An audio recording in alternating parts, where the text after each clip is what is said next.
Welcome to the Ride of My Life podcast. I'm Caroline Rena, and I will be sharing with you what it's going to be like to go out on the road for a few months while working through emotions and challenges that go along with it.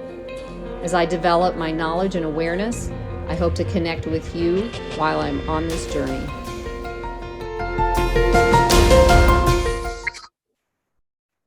Hey everyone, it's Caroline. I'm back for my podcast, my video and audio podcast, where you can find the video on YouTube and subscribe to it if you like to follow what's happening with what I'm doing. And there's also the option of the blog and audio podcast on Substack. You can find links on my website, and I do provide links on Facebook posts that I have been putting up as well. So, and down below, I have to say that down below, there's also links to in YouTube. Anyway, all right, so I'm back, like I said, working on the video and audio podcasts, and have switched over a little bit, changing it to episodes. This is episode 1. The blogs themselves are daily. If you want to read them in Substack, those are still going by the day. Easier to track, easier to use those as what I'd be discussing anyway on the video. So I'm just trying to look for ways of doing this anyway.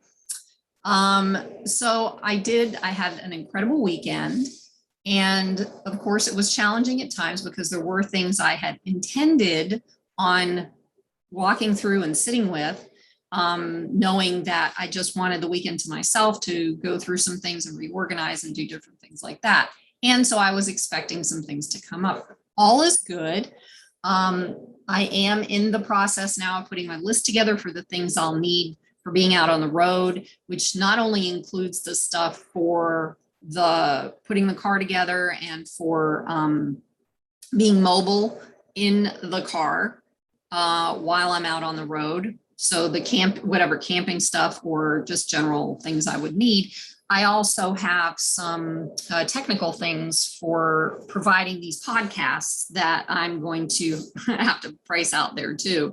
So right now I'm looking on Marketplace and other places to find things that aren't so crazy expensive, but everybody's doing it, so it's crazy expensive. Because when things get popular, that's what happens. It is what it is. It's okay. Totally understand the whole supply and demand thing. However, it gets challenging at times. So that's, something I'm walking through both emotionally and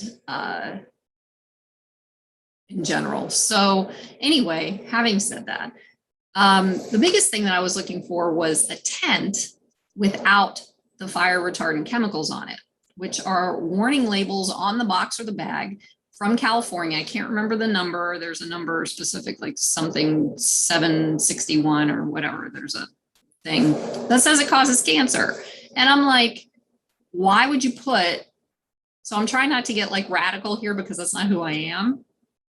But why would you put cancer causing chemicals on a tent that you're sleeping in to prevent fire while it's in the heat and you're breathing the chemicals in? I have a hard time because I have that processing brain figuring out, coming, to understanding things like that. So anyway, the tents that have that stuff on it are definitely way less costly. And if you want one without it, unless you can find something and something that I don't, it costs upwards of $300 plus to get one. So I'm taking a look and seeing how that's going to work. If I decide to do a tent, I don't know that yet. So that's also part of what I'm thinking about. Anyway, so the other piece of it is right now, in the meantime, I'm in the process of looking for someone who can build me a sleeping and storage platform in my Outback. I have been doing research online. It's really cool how these people are doing it. It's just I have my needs, they have their needs. Some things don't match. I'm trying to kind of mix and match things together so I can figure out how I'm going to do that. So I'm just testing out different ways in the meantime to sleep in there because right now I do have a camping pad and a sleeping bag. But what I'm finding is that when the back seat is folded down, there's tilt, and that is described on everywhere on YouTube. And if I choose to use a blow-up mattress in the back seat, that takes up a lot of room. So still in the process. I'm surely excited to see what ends up working for me. But I'm looking for someone who's, let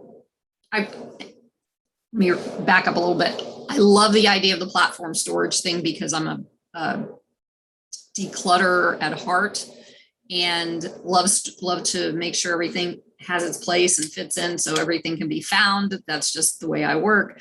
And so I love the idea of the platform storage, putting it out there to find someone locally to Central or South Florida who's a carpenter and is looking for a cool project to work on, because I just think that might be the best thing at this point, but we'll see. All right. So the other thing I wanted to talk about real quick is the weekend. I had mentioned something about this new process that I found out about, and I think I did it on my blog. I did not do it on video or the audio podcast. I found out about another way of healing trauma. This is something that I've been dealing with my whole life is different aspects of trauma. And what I do is I tend to research and look for things to fit into my protocol and how I like to do my healing work, because I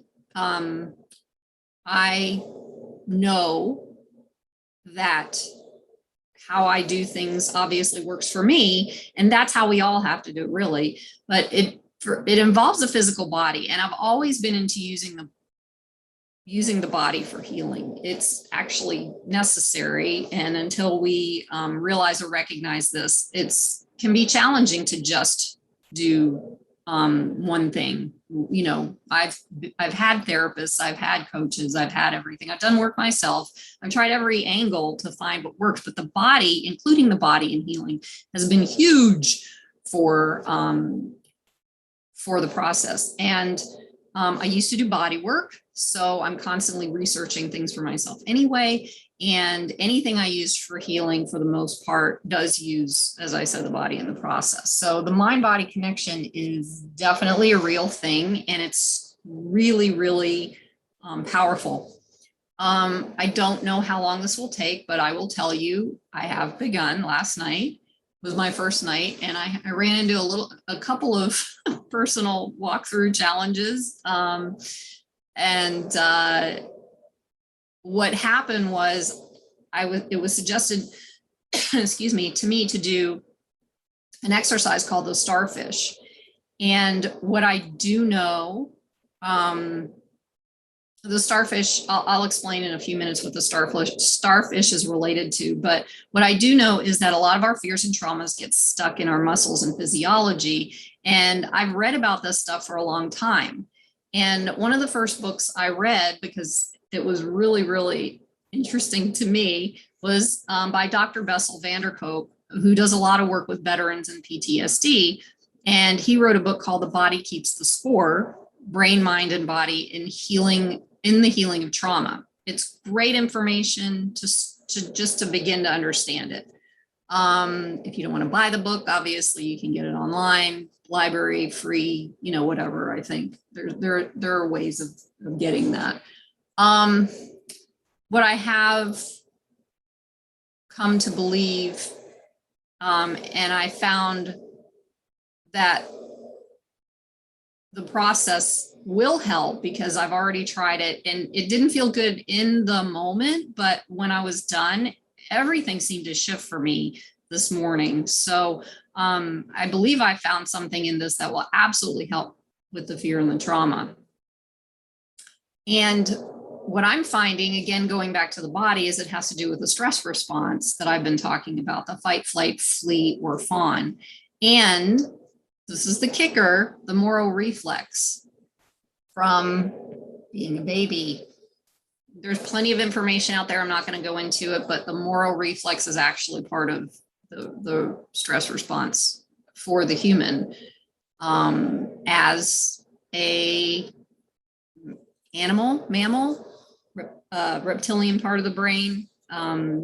Again, I'll leave it up to you if you want to take a look at it.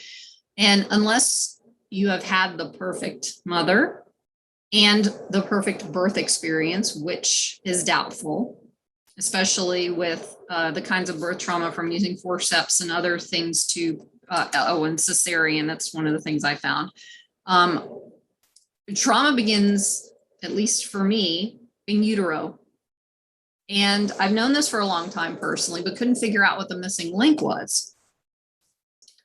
My mother was emotionally not in a good space. She was also mentally not in a good space, and that feeds down into the fetus. So that was part of my trauma. That's why I said in utero. So if there is a situation where the mother is not in a good space, that will affect the baby.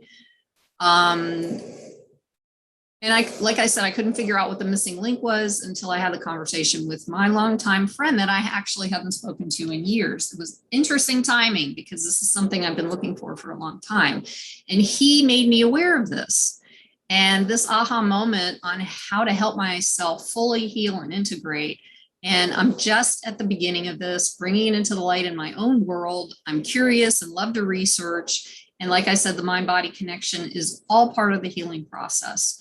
So until I see what happens with this, I will share something, well, I've already done this, but I wanted to share it again, that helped me for years calm down during stressful moments. So if it helps you, I'm going to keep reminding you because this is a huge thing for me. And I've noticed it really, really helps my clients. It helps friends, family, whatever, however you want to, however you do it. This is a really good tool. Anyway, I've said this before, just a reminder, just place your hands on your heart and breathe. You can close your eyes. Let's start here with the tools again. You can go in, close your eyes, take a deep breath in for the count of 7. Hold it to the count of 7.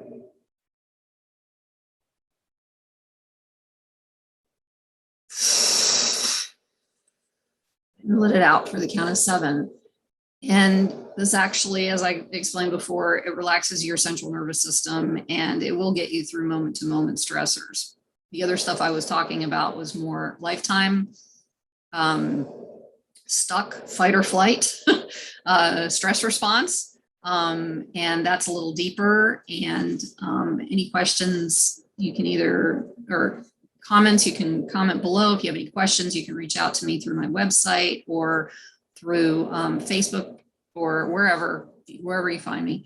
Next up, well, whatever comes up next in the process of the ride of my life. So don't know what that is, but looking forward to it. Anyway, I hope you enjoyed this episode. Might have been a little long, and we'll see what happens next.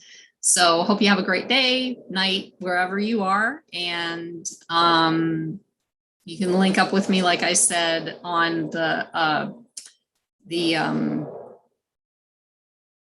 links to my different places. Anyway, I'm still new at this, so just bear with me. All right. So take care, and we'll talk in a few days. Bye-bye.